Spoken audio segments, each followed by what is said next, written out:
ഇന്ത്യയിലെ പ്രമുഖ വിദ്യാഭ്യാസ സ്ഥാപനമായ ഐബിസ് ഗ്രൂപ്പ് ഓഫ് ഇൻസ്റ്റിറ്റ്യൂട്ടിന്റെ 137ാമത് ബിരുദാനന്തര ചടങ്ങ് തൃശൂരിൽ നടന്നു. വിവിധ ഡിപ്പാർട്ട്മെന്റുകളിൽ നിന്നായി 800ഓളം വിദ്യാർത്ഥികൾ ബിരുദം ഏറ്റുവാങ്ങി.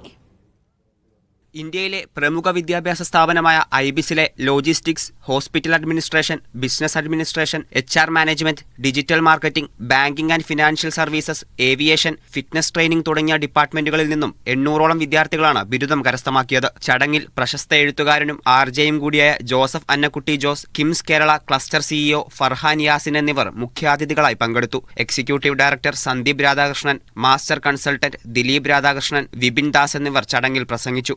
മികച്ച പ്രകടനം കാഴ്ചവെച്ച വിദ്യാർത്ഥികൾക്ക് ബെസ്റ്റ് പെർഫോമർ പുരസ്കാരവും മികച്ച പൂർവ്വ വിദ്യാർത്ഥികൾക്ക് പ്രൈഡ് ഓഫ് ഐബിസ് പുരസ്കാരവും നൽകി ആദരിച്ചു. News desk, media 1.